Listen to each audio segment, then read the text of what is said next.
राम मंदिर और अयोध्या ये दोनों ही प्रधानमंत्री नरेंद्र मोदी की सर्वोच्च प्राथमिकता में हमेशा से रहा है।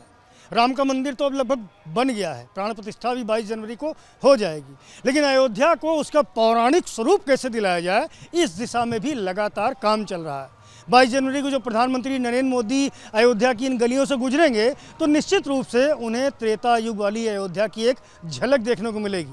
आप देख सकते हैं जो हनुमानगढ़ी का मंदिर है उसके ठीक सामने का जो रास्ता है उसको बेहद चौड़ा ही नहीं कर दिया गया है, बल्कि इन सारे मकानों को एक ही रंग रूप दिया जा रहा है। चाहे उस मकानों की खिड़कियां हों, चाहे नीचे के दुकान प्रतिष्ठान हो, हर जगह आप देख सकते हैं एक ही डिज़ाइन, एक ही तरीके से इनको सजाया और बनाया गया है।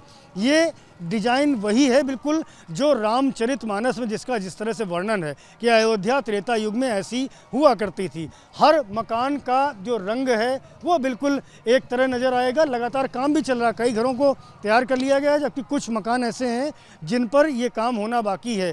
एक ही तरह का मंदिर का डिज़ाइन आपको इन सारी दुकानों पर देखने को मिलेगा और सभी के ऊपर जिस प्रतिष्ठान का जिस मकसद से प्रतिष्ठान खोला गया है उसका पूरा जिक्र भी यहाँ पर किया गया है। तो इस पूरे रास्ते को और इसी तरह की पूरी अयोध्या को देख करके निश्चित रूप से मन में यही भाव आएगा कि त्रेता युग में भगवान राम की अयोध्या ऐसी ही होगी और जिस नगर के राजा खुद मर्यादा पुरुषोत्तम प्रभु श्री राम रहे हों उसका जो रूप है वो निश्चित रूप से ऐसा ही रहा होगा। रामलला के मुख्य पुजारी आचार्य सत्येंद्र दास महाराज इस वक्त मेरे साथ मौजूद हैं। महाराज जी, 22 तारीख तय हो गई, आपने पहले भी इस बात को बताया था और अब समय भी तय हो गया है। 12:30 बजे का वक्त बताया जा रहा है। प्रधानमंत्री नरेंद्र मोदी आने वाले हैं प्राण प्रतिष्ठा समारोह में, किस तरह की तैयारियां हैं? पूरी तैयारी है, जो प्राण प्रतिष्ठा में होना चाहिए वो सब कुछ तैयार है, क्योंकि जो प्रतिमा नई बनी है और उस नई प्रतिमा का प्राण प्रतिष्ठा होगा। जो पूजा में अभी रामलला की पूजा अर्चना हो रही है वो चल प्रतिष्ठा है, इसलिए उसकी प्राण प्रतिष्ठा की पहले हो चुकी है और उसकी आवश्यकता नहीं है। जो नई मूर्ति बन रही है उसकी प्राण प्रतिष्ठा है और वह 22 जनवरी को निश्चित हो चुका है और उस दिन प्रधानमंत्री जी आएंगे, प्राण प्रतिष्ठा होगी और उस जो मंदिर बन के तैयार है वहाँ पर उनके सिंहासन पर रामलला को प्राण प्रतिष्ठा करने के बाद स्थापित होगी और उसकी आरती पूजा प्रारंभ होगी। प्रधानमंत्री जी भी आ रहे हैं, मुख्यमंत्री योगी आदित्यनाथ भी आएंगे, कई राज्यों के गणमान्य अतिथि आएंगे, साधु संत भी आएंगे। ये कितनी संख्या हो सकती है, कितने लोगों को ऐसा न्योता भेजा जा रहा है? उसकी अमित संख्या, अमित माने कोई गणना नहीं है कितनी संख्या आ जाएगी। अनुमान से चाहे जितना कहे इतना लाख, इतना हज़ार, इतना कुछ, लेकिन वो संख्या जो है कोई निश्चित नहीं बता पाएगा। इतने लोग आएंगे, कुछ तो निमंत्रित हैं और कुछ बिना निमंत्रित के हैं और इसलिए एक संख्या का जो है यही कहा जाता है कि बहुत संख्या के लोग आएंगे, बहुत जोर से जितना आएंगे, जितना कि यहाँ पर कई रामनवमी, एक रामनवमी नहीं, कई रामनवमी का जो भीड़ होता है, जनसंख्या होती है, वो यहाँ अयोध्या में दिखाई देगी 22 जनवरी को। महाराज जी, प्राण प्रतिष्ठा की विधि क्या होती, परंपरा क्या होती, किस प्रकार का पूजन होगा, ये जो कार्यक्रम होगा 22 तारीख? उसमें देखिए, प्राण प्रतिष्ठा मूर्ति के जो है उसमें सबसे प्रथम करते हैं अन्नाधिवास, फिर पुष्पाधिवास, फिर वस्त्राधिवास, फिर जलाधिवास। इस प्रकार से मूर्ति को रखी जाती है और ढकी जाती है उस रूप में और इसके बाद अंत में उसकी जो प्राण प्रतिष्ठा मूर्ति में प्राण धारण करने का मंत्र वो जपा जाता है। उस द्वारा उसको प्राण प्रतिष्ठा हो जाती कि जो अन्य देवताओं में है, जिस देवता की प्राण प्रतिष्ठा होना है उस देवता का नाम लेके कहा जाता है। राम का है तो राम का, विष्णु का है तो विष्णु का, रुद्र का है तो रुद्र का, और देवी देवताओं की प्राण प्रतिष्ठा इसी प्रकार से वो संपन्न होगी। अच्छा, इसमें महाराज जी कुछ संख्या भी होती है कि कितनी बार मंत्र जपा जाएगा या कितने पंडित इसके लिए आएंगे और ये पूजन में जो पूरा कार्यक्रम होगा उसकी संख्या है और उसमें कम से कम 11 से 11 हाथ मूर्ति हो जा सकते हैं, 5 हो सकते हैं क्योंकि बड़ी प्राण प्रतिष्ठा, इसमें 21 पंडित कम से कम रहेंगे। कुछ अपने अपने ढंग से वो सबकी प्राण प्रतिष्ठा का जो प्रक्रिया है उसको करेंगे।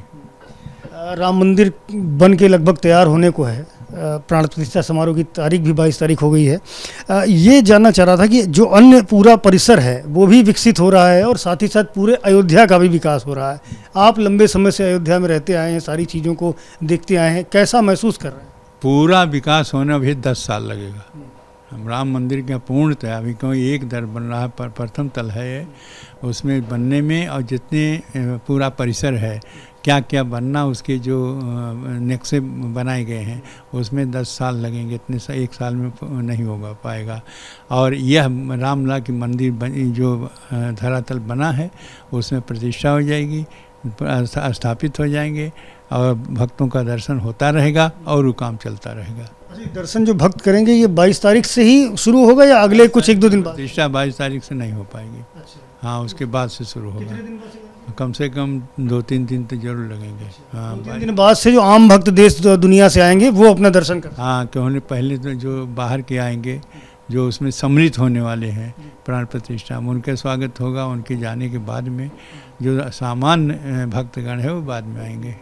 अच्छा, आपने बताया कि रामलला का मंदिर तो बन के तैयार हो जा रहा है, उसकी प्राण प्रतिष्ठा भी हो जाएगी, लेकिन जो पूरा परिसर में काम होने हैं उसको होने में लगभग 10 साल का वक्त लग जाएगा। तो ऐसे कौन कौन से प्रमुख कार्य हैं महाराज? ये तो नक्शा चंपत राय जी के पास है, क्या क्या बनवा रहे हैं, बनना शुरू भी है। कई मंदिर बनेंगे, कई क्या क्या बनेंगे, वो सब बनने के लिए वो मैं बताता हूँ कि इतने समय में ही पूरा हो पाएगा। अंतिम प्रश्न है कि सदियों का इंतज़ार पूरा होने जा रहा है, आप भी कई सालों से रामलला की सेवा में लगे हुए हैं, क्या महसूस कर रहे हैं? आपकी अगर व्यक्तिगत में वो जानना चाहूँ कि आपकी इच्छा क्या है, आप किस तरह सोच रहे हैं, आप कैसा अनुभव कर रहे हैं? देखिए, तमाम समस्याएं झेला।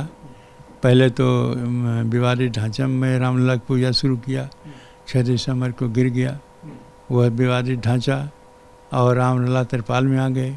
तिरपाल में पूजा होती रही, लेकिन बहुत समस्याएं उसमें रही, क्योंकि कोई चीज़ हो, चाहे तिरपाल फटे, चाहे पानी में जाए या धूप दीप जो भी वहाँ परेशानियां रही। जो रिसीवर रहे उसके उनसे कहा जाए तो कहीं कोर्ट से होगा, बिना कोर्ट से कुछ नहीं होता था। इससे तमाम परेशानी पूजा अर्चना में भी वो है। हम चाहे अखंड दीप जलावें या और कुछ भी करना चाहें तो नए ढंग से कुछ नहीं कर सकते थे। जो पुरानी बात रही वही होती रही और इसलिए वह 28 वर्षों तक बहुत कठिनाइयाँ झेलना पड़ा। चाहे वो प्राकृतिक प्रकोप हो, चाहे जो भी कुछ भी हो, सब कुछ जितना पर्याप्त मात्रा में जो पूजा अर्चना के सामग्री होना चाहिए उसके भी पैसे रिसीवर से नहीं मिलते थे, अपने पास से लगाना पड़ता था।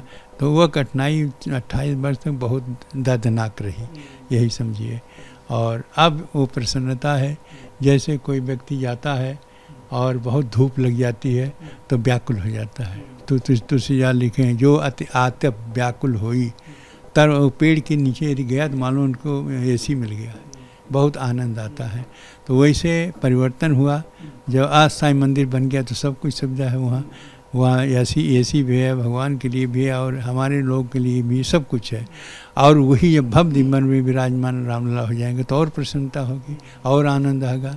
इसलिए जो कष्ट का समय रहा वो बीत चुका, अब आनंद ही आनंद है, आनंद मिल रहा है, आगे भी मिलता रहेगा राम की कृपा से। बहुत शुक्रिया से बात करने के लिए। आचार्य सत्येंद्र दास हैं, अपने मन के भाव बता रहे हैं, कितनी कठिनाइयाँ कितनी परेशानियाँ झेली है और अब वो वक्त आ चुका है जब रामलला के मंदिर को साकार होते अपनी आंखों से देखेंगे। जो भाव उनके भीतर हैं वही देश विदेश के करोड़ों सनातन धर्मियों के भीतर भी है।